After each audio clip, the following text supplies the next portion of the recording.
Good morning, children. Welcome back with a new topic from Geography, Grade 9, Natural Vegetation and Wildlife. This is Sridevi from Talla Padmavathi International School, Warangal. Today we are going to know about natural vegetation and wildlife of our country, India. In the previous lesson, it was about climate, where we come to know about the different climatic conditions, especially about India. In the same, now we are going to learn something more about this natural vegetation and wildlife of our country, India. So, what is natural vegetation? When it refers to plant community which has grown naturally without any human support and has been left undisturbed by the human for a long time is called as natural vegetation. So now let's know about the flora and fauna of India and the uniqueness that India holds for those. So flora is the word that is mostly about plants and the fauna denotes about the animal kingdom. Now of these mega diversities of the world, India is one of those where it also got its own importance and a uniqueness in natural vegetation and wildlife. So let's discuss about the plant life and animal life too in this lesson.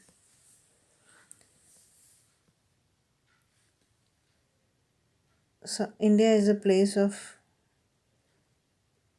a huge natural vegetation and a plant community as well as animal life, which we can say with a wonderful beautiness of this nature, which would be called as virgin vegetation.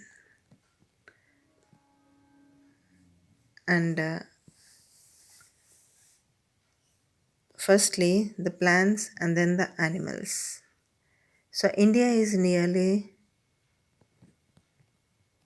to say that it got 47,000 plant species, which is 10th in the world and 4th in the Asia, with nearly 15,000 flowering plants, which accounts for 6% of the total world flowering plants. We see 15,000 flowering plants in our country, children. That would be really amazing to say.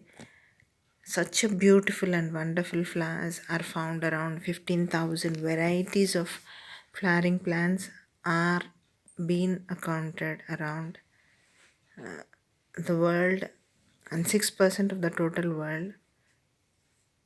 And then we have 89% of animal species. In that we can say that 1200 bird species, which could be for 13% of the total world species of birds, and 25% of fish species, which accounts for 12% of the total percentage of fishes. This would be really wonderful, children. Such a nature's creation is so amazing and so wonderful to say, where we don't have an idea that these many different animals and birds have been living in our country. So now let's understand the difference between vegetation and natural vegetation. Natural vegetation is a subset of vegetation.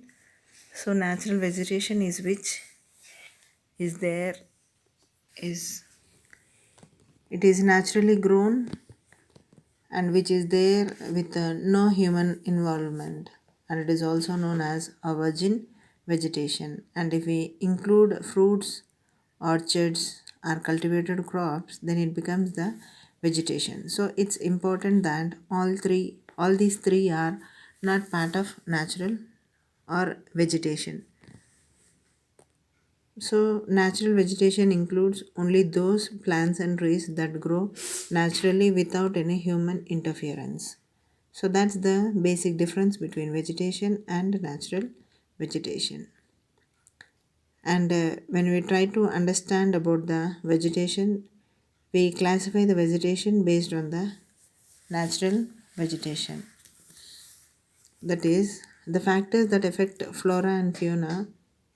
We have various factors like land and soil. So it is the terrain that is rough. We have grasslands and woodlands that could be seen. For soil, it's a kind of dry soil or an arid soil, and we find cactus and thorny bushes.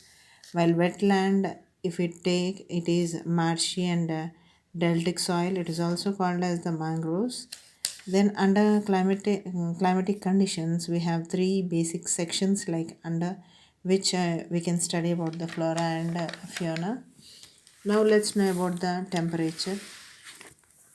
So across the globe, as you can see, we have tropical and subtropical and polar uh, regions. And if we go altitudinal, that's height of the mountain, it would be tropical or subtropical and alpine on the topmost sections. Then we have the highermost elevations, the photo period or the sunlight. So more the sunlight, faster is the growth. So in summer you have more growth of trees, and precipitation is the rainfall. So in India it is mainly accounted by the southwest monsoons, that is during the monsoons sun season that runs from July to September, and then we have the retreating monsoons, that is from the northeast monsoons, and that we have already discussed in the previous lesson in the topic climate. And this would lead to the winter rainfall in the coast of Tamil Nadu. So there are the two major causes for rainfall in India. And now, what is the importance of forest for that? Definitely the modification of climate, that is, they act as carbon dioxide and give oxygen and lead rainfall, and forests provide shelter to various types of animals, and they are the sources for the recreation, and it provides livelihood to many people and dwellers who live nearby these forests. Forest supports the industries, and it regulates the stream flow because the roots bind the soil, and then it also controls the soil erosion.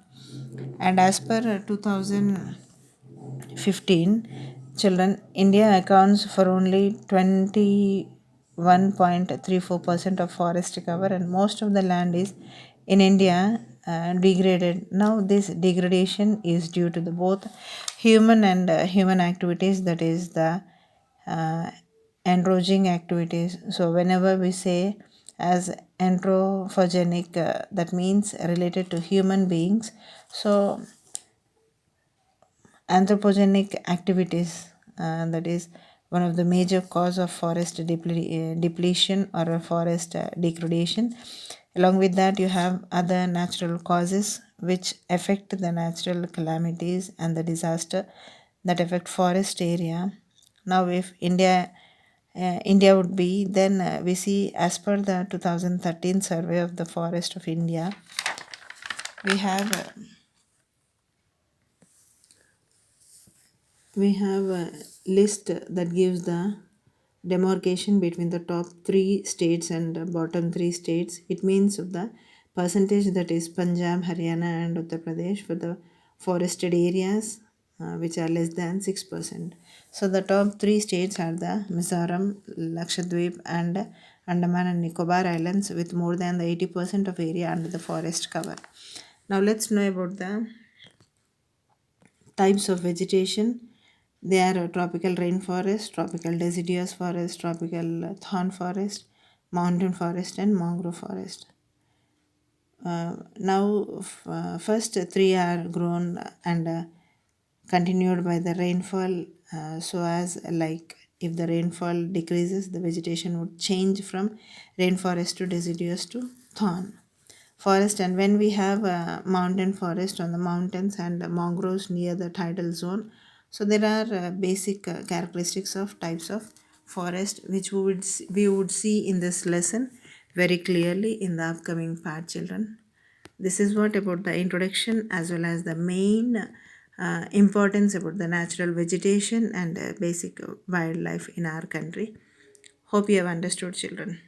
Thank you.